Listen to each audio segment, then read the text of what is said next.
Hola y bienvenidos a mi canal de YouTube una vez más. Hoy vamos a ver el caso de Gabriel Fernández. Tengo que hacer probablemente una advertencia porque es un caso cruel. Si bien intento no ser muy descriptiva, igualmente es un caso sobre un niño. Y aparte de todo, es una historia muy injusta. Así que, advertencia para aquellas personas que sean demasiado sensibles con casos de niños, la verdad es que no es necesario que veas esto. Estoy haciendo este video porque me lo pidieron bastante a través de los años y es un caso tan mal trabajado por el servicio social que realmente quería ponerlo en este canal. Así que bueno, ahí tienen una advertencia. Realmente si son muy sensibles a los casos que tienen que ver con niños, no lo vean. Sáltense este video porque pueden leer una noticia en Infobae y listo. Así que, de vuelta, hoy vamos a ver el caso de Gabriel Fernández. Pero antes de empezar, hablemos un poco del sponsor de hoy, que de hecho ha sido sponsor de este canal durante bastante tiempo y es CyberGhost VPN. CyberGhost es un servicio de VPN que se encarga de encriptar tu información y proteger tus datos mientras navegas por Internet, evitando así que terceros, incluido tu proveedor, tenga acceso a lo que haces online. Es ideal si usas redes Wi-Fi públicas como las cafeterías, universidades o aeropuertos, ya que añade una capa extra de seguridad contra hackeos. Además, te permite cambiar tu ubicación virtual para acceder a contenido bloqueado y a catálogos más amplios en más de 40 plataformas de streaming.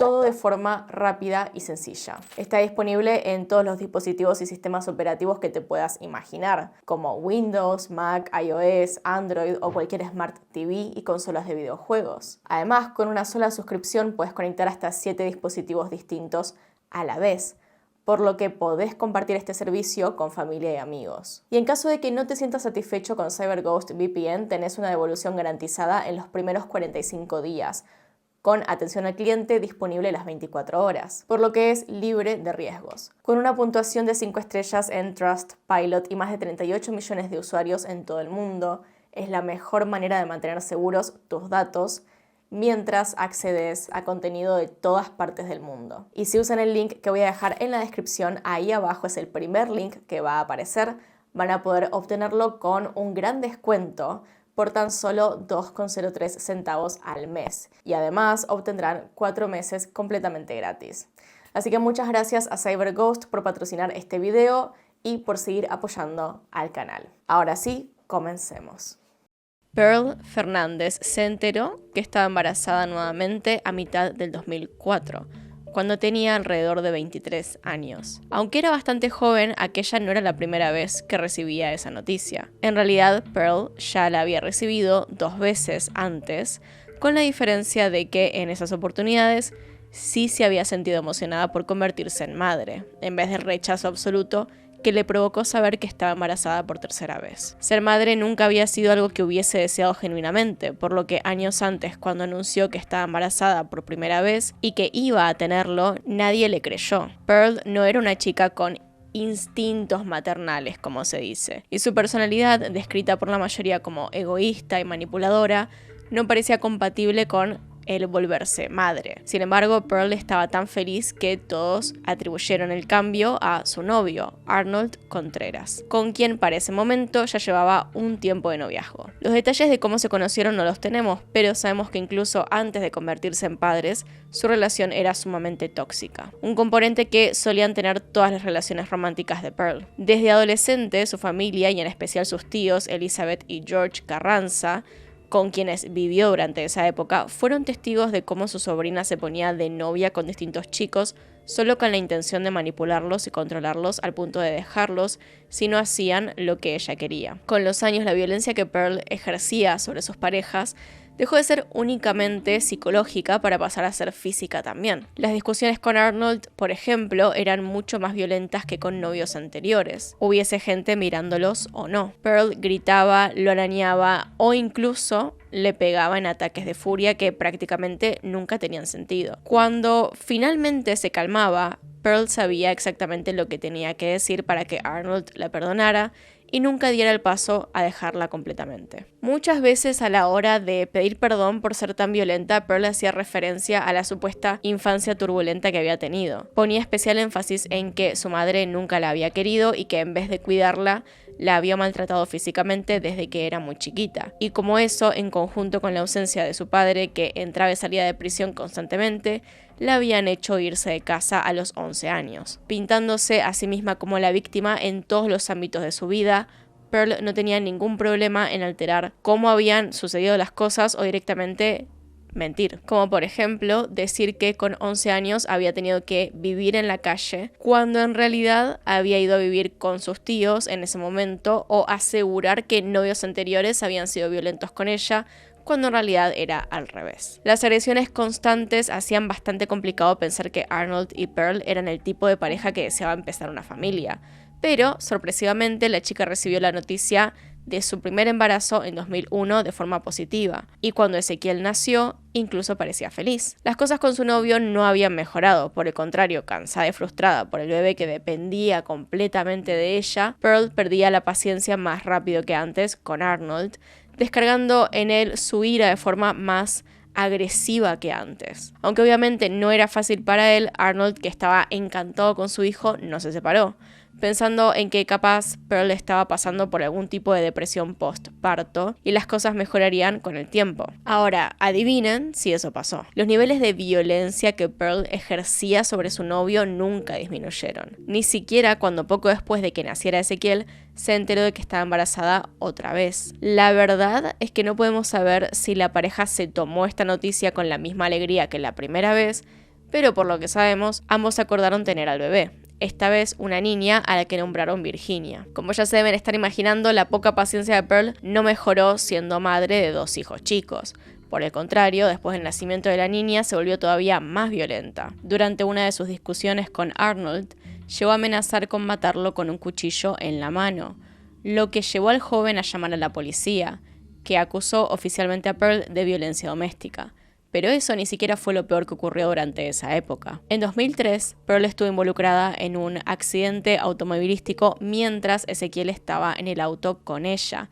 Y si bien esto es algo que puede pasarle a cualquier madre, a cualquier persona en el mundo, el problema era que el choque había sido su culpa y nunca se había asegurado de que su hijo tuviera las medidas de seguridad necesarias. Sin el cinturón de seguridad apropiado, Ezequiel había sido quien más salió perjudicado en el siniestro, teniendo una conmoción y herida en su cabeza. Entendiendo que el niño había resultado lastimado directamente por la negligencia de su madre, los médicos denunciaron la situación a servicios sociales, iniciando así una investigación que duró hasta 2004. Durante la misma, un trabajador social del Estado no solo vigiló a la familia, y en especial la forma en que Pearl interactuaba con sus hijos, sino que también habló con varias personas del entorno, incluida la familia de la joven, quienes testificaron en contra de ella, afirmando que la habían visto más de una vez agredir a Arnold y a sus hijos. Pese a que varias personas expresaron preocupación por la forma en que más de una vez habían visto a Pearl golpear a Ezequiel,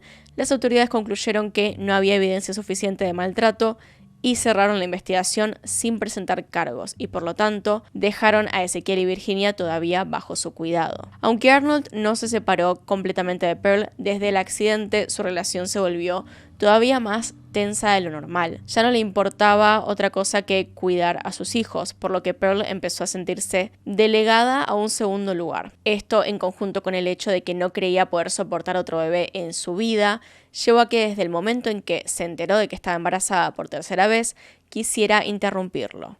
Sin incluir a su pareja en la decisión, Pearl habló sobre el tema con uno de sus primos, Michael Lemos Carranza, quien era unos años más grande que ella y tenía un hogar estable con su pareja David Martínez. Y tras horas y horas de charlas, Michael logró convencerla de no abortar, prometiendo que no tenía que hacerse cargo del bebé en camino. Pearl entonces aceptó, siguió con su embarazo y el 20 de febrero del 2005, en un hospital de Palmdale, una ciudad de California, dio a luz a su tercer hijo, otro varón, al que nombró Gabriel. A diferencia de sus partos anteriores, Pearl no había estado acompañada, ya que para ese momento su relación con Arnold había terminado y ella ni siquiera le había informado que su hijo estaba naciendo. En realidad, no le avisó a nadie, comunicándose con Michael 3 días después, poco antes de que les dieran el alta. Según el propio Michael, su prima lo llamó diciéndole que fuera a buscar al bebé, ya que estaba llorando y no podía seguir soportándolo. Así como si no fuese nada importante, Pearl se desentendió de Gabriel por completo, dejándolo a cargo de sus tíos. Mientras que Gabriel pasaba sus primeros años de vida bajo los cuidados amorosos de David y Michael,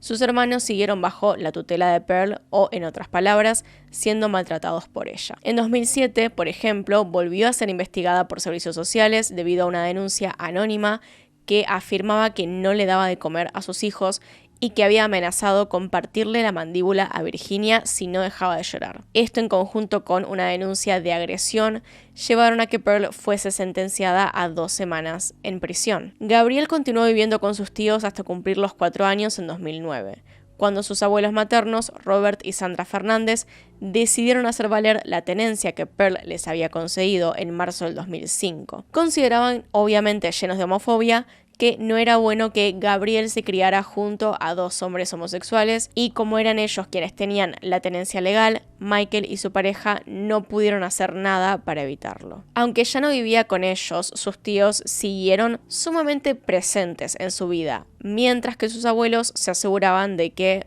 nada le faltara. Los padres de Gabriel tenían diferentes papeles en su vida. Arnold tenía contacto con su hijo y, según los abuelos del niño, era obvio cuánto lo amaba, pero su vida personal había empezado a tomar un camino bastante conflictivo, cometiendo delitos. Pearl, por su parte, no había vuelto a ver a Gabriel desde el día en que se lo había dado a Michael, y tampoco le interesó saber de él en los años venideros, como si Gabriel no existiera sido con su vida. Lamentablemente no tenemos los detalles precisos de cómo fue su vida después de dar a luz a Gabriel, pero sabemos que aproximadamente en el 2011 se puso de novia con Isauro Aguirre, un hombre que para el momento de los hechos trabajaba como guardia de seguridad para una empresa de ese rubro en Palmdale, pero que previamente había trabajado en un hogar de ancianos tanto como cuidador como conductor. Para quienes lo conocían, este hombre, enorme físicamente, era una especie de gigante amable, una persona tímida pero también siempre dispuesta a ayudar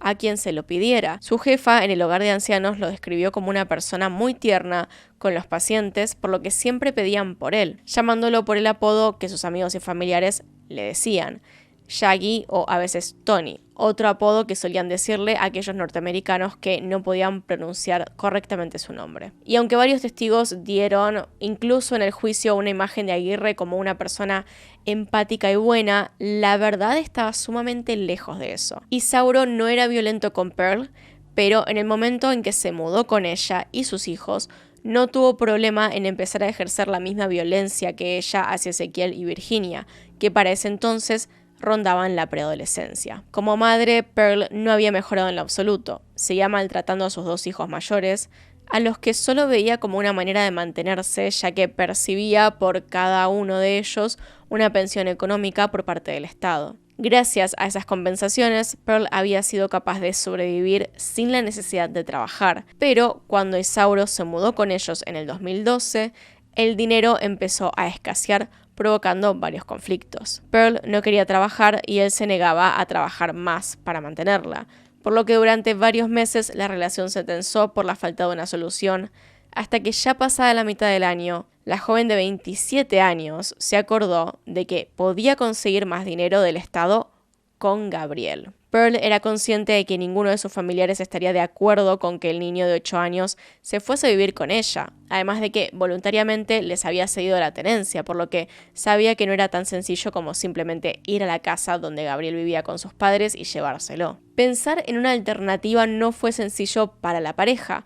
Pasaron meses antes de que se les ocurriera algo, así que recién en octubre Pearl puso en marcha su plan para recuperar a Gabriel. Durante ese mes, Pearl se acercó más de una vez a las oficinas de servicios sociales y solicitó asistencia. Cuando finalmente tuvo una reunión con un trabajador social, le contó una historia muy diferente a la real. Dijo que 8 años antes había tenido que dejar a su hijo con sus padres por razones mayores, pero que estaba sumamente preocupada por el bienestar del niño.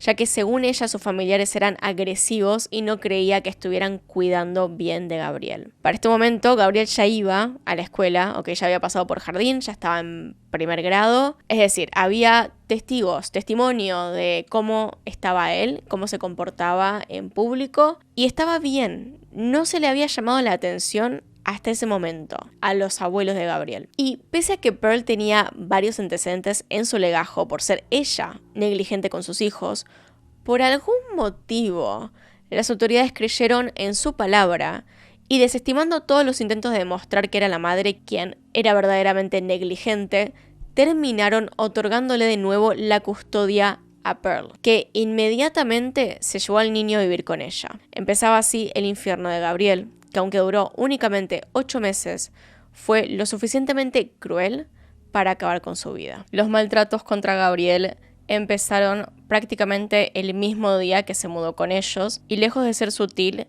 empezó a reflejarse con rapidez. Durante ese mismo mes de octubre, la maestra de primer grado del niño, llamada Jennifer García, se dio cuenta de que algo estaba pasando en la casa de Gabriel. Lo primero que notó fue el cambio anímico. El niño, que se caracterizaba por ser siempre alegre y amigable, de pronto se mostraba tímido y retraído. A este signo de alerta pronto se le sumó evidencia física. Gabriel iba a la escuela con moretones recientes que no parecían resultado de algo común, como una caída. Si Jennifer ya tenía varios elementos para sospechar que Gabriel sufría de violencia doméstica, días más tarde todas sus sospechas fueron confirmadas cuando, inocentemente, su alumno le preguntó: ¿es normal que tu madre te pegue con la parte de metal al final de un cinturón? ¿Es normal que me haga sangrar? Con el corazón destrozado por la realidad del pequeño, ese mismo día, cuando las clases terminaron, la maestra llamó a la línea de ayuda del Departamento de Servicios Sociales de Los Ángeles y terminó hablando con Stephanie García, quien fue asignada al caso. Esta llamada provocó que se abriera una investigación que en realidad fue muy poco seria. Aunque la trabajadora social entrevistó a Gabriel, lo hizo enfrente de Pearl, por lo que obviamente el niño negó haber dicho que su madre le pegaba, así que García le restó importancia a la investigación. Pero el maltrato obviamente no se detuvo y la maestra de Gabriel volvió a llamar en varias ocasiones porque su alumno seguía presentando evidencia del infierno que vivía en la casa. En los meses siguientes, por ejemplo, Jennifer llamó para denunciar que el niño asistía a clases con golpes en el rostro, un labio hinchado, arañazos, y en sus llamados la maestra intentó averiguar en qué estaba la investigación o qué medidas se habían tomado. Stephanie García se negó a discutir los detalles del caso, incluso cuando la maestra llamó para denunciar que el niño había admitido que su madre le disparaba con una pistola de aire comprimido. Hoy por hoy, sabemos que tanto Stephanie García como otros 3 trabajadores del Departamento de Servicios Sociales fueron al domicilio de los Fernández en más de una ocasión, pero no creyeron que hubiese signos de violencia contra los niños, ya que estaban, por favor escuchen esto, porque no se puede ser más inútil, bien vestidos, visiblemente sanos, sin presentar marcas o moretones. Obvio, todos los abusadores hacen los moretones en donde no se pueden ver. Esto en conjunto con el hecho de que cada vez que lo entrevistaban, Gabriel negaba sufrir abusos,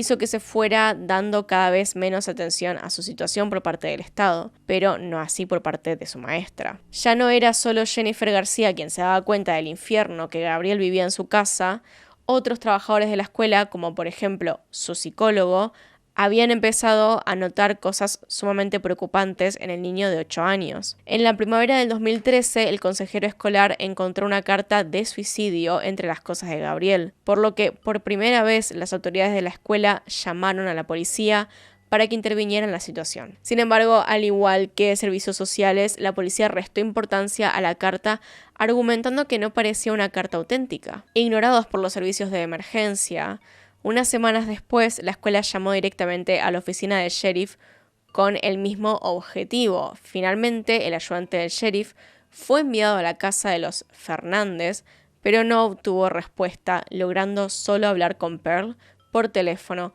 quien le dijo que su hijo se había mudado a Texas con su abuela. Aunque para quienes lo conocían era obvio el infierno que estaba viviendo en su casa, la falta de acción de las autoridades marcó el destino de Gabriel, que en mayo del 2013 falleció en manos de su madre y el novio de esta. El 22 de mayo del 2013, Gabriel volvió a casa como todos los días y como era rutina, Isauro Aguirre, empezó a golpearlo por algo tan tonto como no haber juntado sus juguetes. La paliza de ese día, sin embargo, fue especialmente cruel. Su padrastro empezó golpeándolo 5 veces en las piernas con una barra de metal. Y no contento con ello, lo golpeó también en el estómago antes de golpear la cabeza del niño contra la pared 5 veces. Todo esto mientras Pearl miraba, indiferente, cómo su hijo era golpeado y pedía a los gritos ayuda. Ezequiel, que estaba en otra habitación, tenía prohibido intervenir y por lo tanto no supo que su hermano había perdido la conciencia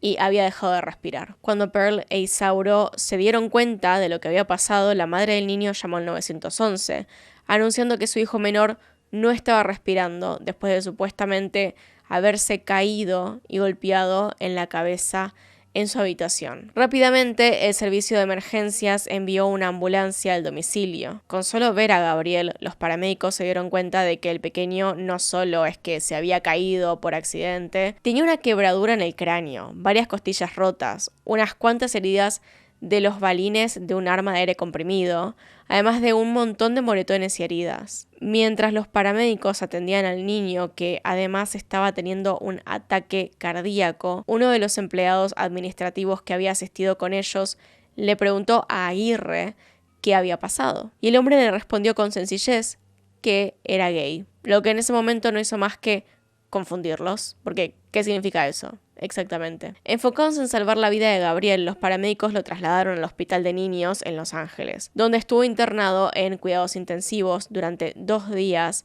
antes de finalmente fallecer el 24 de mayo del 2013 a causa de las graves heridas que le habían infligido. El día posterior a los hechos, es decir, el 23 de mayo, Isauro y Pearl fueron arrestados como sospechosos de negligencia infantil, intento de homicidio y abuso infantil, cargos que cambiaron después de la muerte de Gabriel, transformándose ambos en sospechosos de homicidio culposo con agravantes de malicia y tortura. A diferencia de la poca importancia que le habían dado antes al caso, la investigación inició rápidamente y fue bastante eficaz. Una de las primeras cosas que se hizo fue allanar el departamento ubicado en el número 200 de East Avenue, donde los hechos habían ocurrido. Allí encontraron varios objetos que parecían haber sido usados para torturar a Gabriel, como 10 armas de aire comprimido, esposas, un bat de madera, entre otras cosas. O sea, fíjense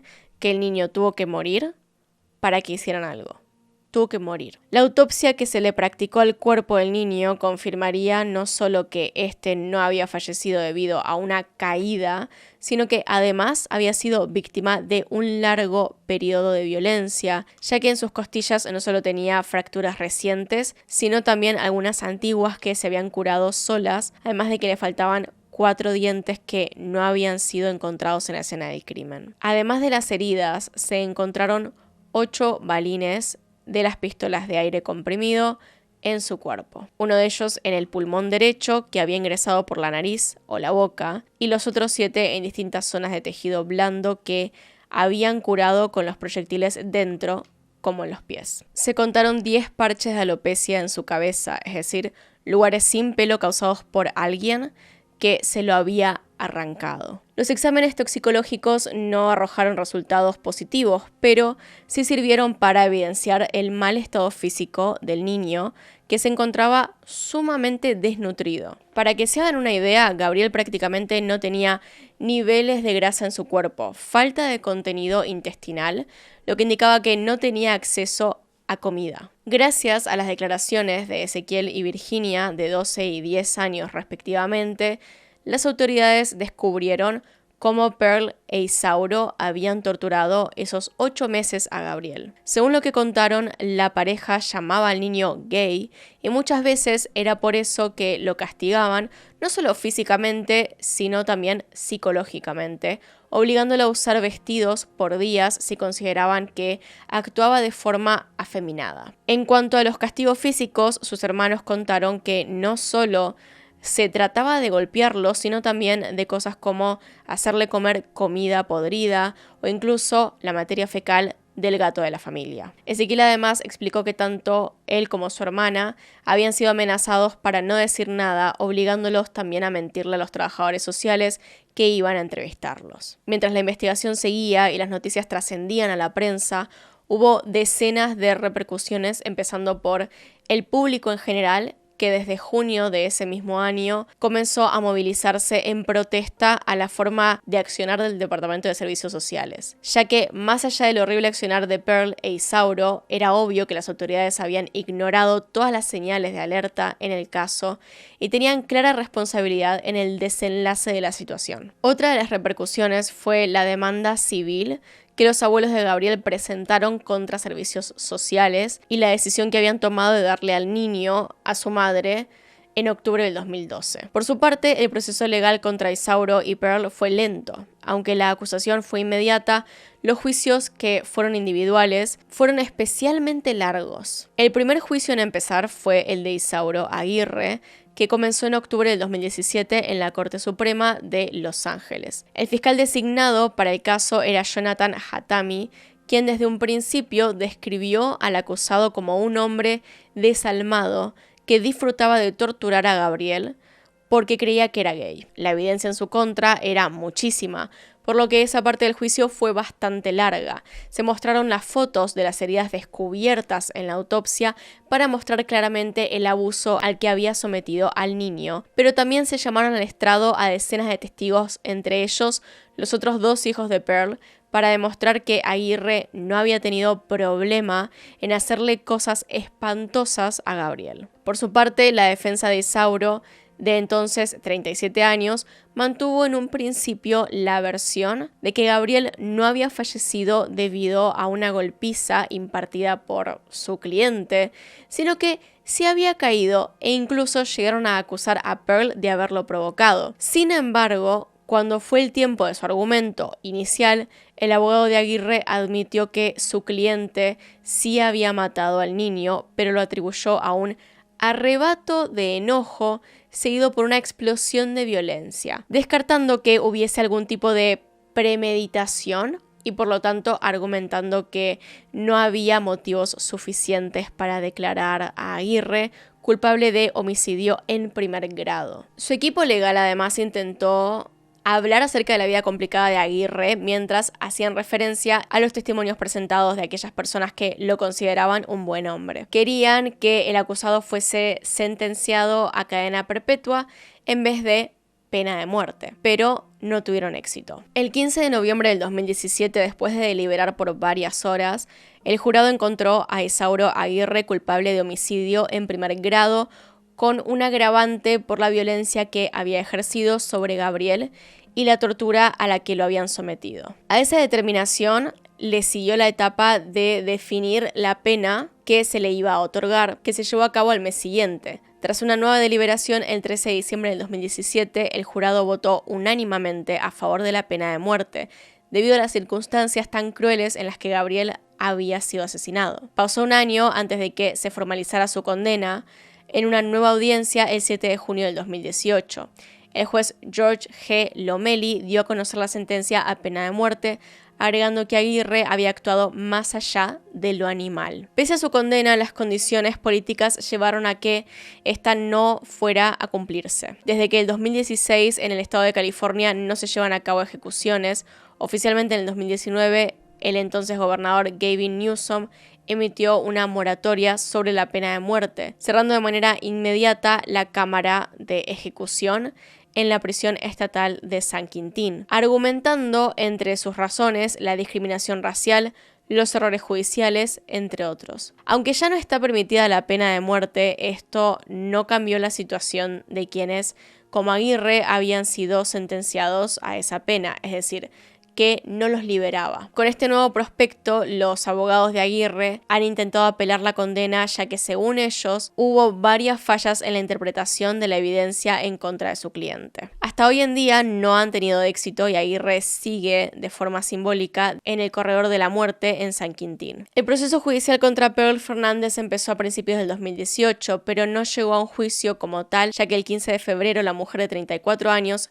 se declaró culpable de homicidio en primer grado con el agravante de tortura intencional a un niño menor de 10 años. Su confesión era parte de un acuerdo de culpabilidad ofrecido por la fiscalía antes del juicio de su pareja. Pearl aceptó testificar en contra de Aguirre y declararse culpable a cambio de que la fiscalía solicitara la cadena perpetua como pena y no la sentencia a muerte. Unos meses después de su confesión, el 7 de junio del 2018 para ser exactos, el juez George G. Lomeli, quien también había sido el responsable en el caso de Aguirre, sentenció a Pearl a cadena perpetua sin posibilidad de libertad condicional, que es la mayor sentencia posible. Sin embargo, al igual que Aguirre, Pearl y sus abogados no se sintieron satisfechos con la sentencia, teniendo en cuenta que la mujer había colaborado con la fiscalía. Intentaron apelar la decisión en varias ocasiones, pero la primera posibilidad real de modificar la sentencia llegó en abril de 2021,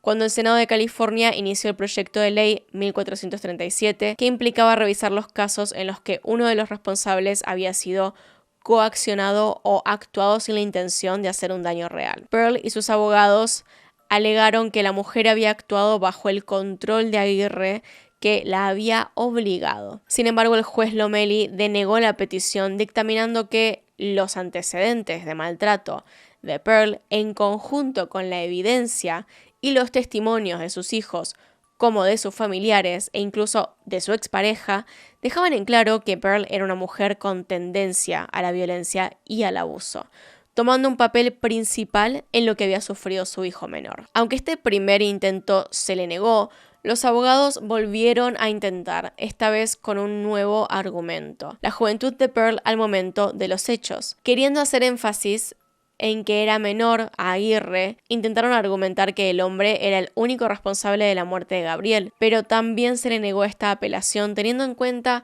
que la evidencia demostraba que ambos tenían culpabilidad. Aunque nadie dudaba de la responsabilidad de Isauro Aguirre y Pearl Fernández, la justicia entendía que el actuar de los funcionarios del Departamento de Servicios Sociales también habían cumplido un rol fundamental en lo que había ocurrido. Así que previo a los juicios de ambos acusados en abril de 2016, una de las fiscales del distrito del condado de Los Ángeles, llamada Jackie Lacey, fue la responsable de acusar oficialmente a los 4 empleados de servicios sociales por abuso infantil, entendiendo que en su rol de autoridad habían llegado incluso a falsificar los registros públicos del caso de Gabriel. Los trabajadores acusados fueron claramente Stephanie García, pero también Patricia Clement, que había trabajado con ella en el caso. A la vez que se acusó también a los supervisores Kevin Baum y Gregory Merritt, no por el accionar directo en las denuncias del 2012 y 2013, sino por aquellas que se hicieron desde el 2010. La fiscalía mantenía que el mal obrar de estos 4 trabajadores contribuyó a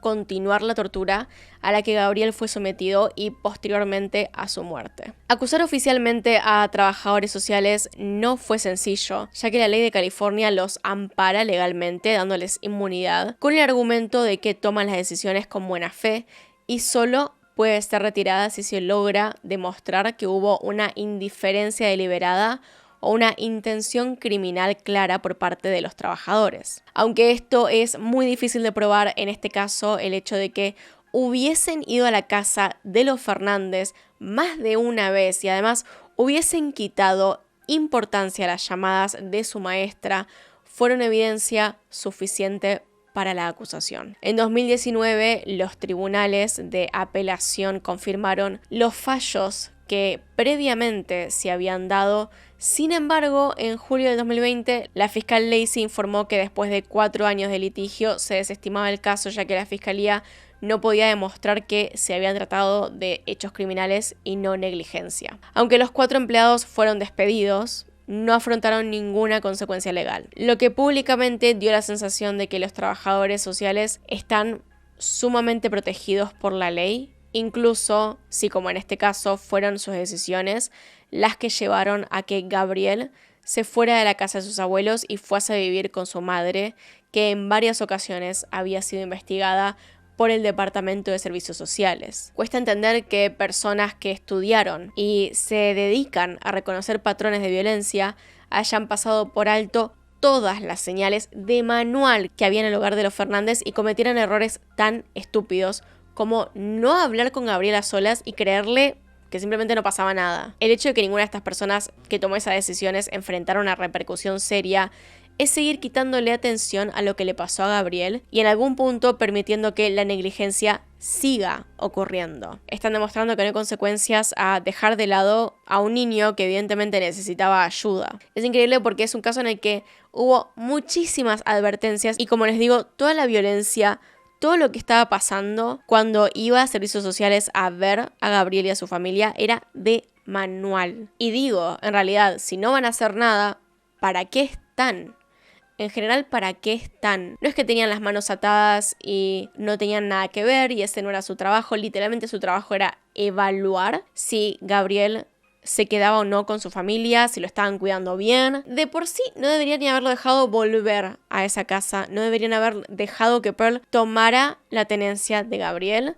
Porque aparte, como les digo, su familia, el resto de su familia, por más homofóbicos que fueran, lo estaban criando de forma feliz. Gabriel era un niño feliz, no tenía moretones, no estaba siendo abusado físicamente antes de irse a vivir con Pearl. No entiendo cómo todas estas personas vivían tranquilas, habiendo podido evitar la muerte de un niño.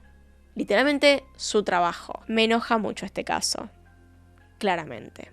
Me parece que es obvio que me enoja muchísimo. Pero bueno, necesitaba que lo vieran. Así que bueno, díganme qué opinan al respecto. Y si ya lo conocían, porque sé que muchos de ustedes lo conocían y me pidieron que hablara del caso o que siquiera lo viera. Así que acá está.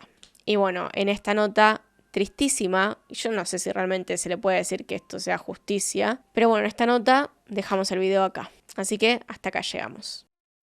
Ahora sí, habiendo llegado al final del video, les recuerdo antes de terminar que en la descripción voy a dejar un link para que obtengan CyberGhost VPN con un gran descuento por tan solo 2,03 centavos al mes, además de los 4 meses gratis que les mencioné antes. Es un servicio muy bueno que realmente vale la pena. Así que bueno, acá están los miembros del canal. Gracias por apoyarme a través de ese medio. Los miembros del canal usualmente reciben los videos un día antes o lo más rápido que podamos. Es decir, apenas esté renderizado el video, lo ven. Y sin nada más que decir, acá tiene un video nuevo, acá tiene un video recomendado. Se pueden suscribir haciendo clic en mi cara y nos vemos en otro video. Adiós.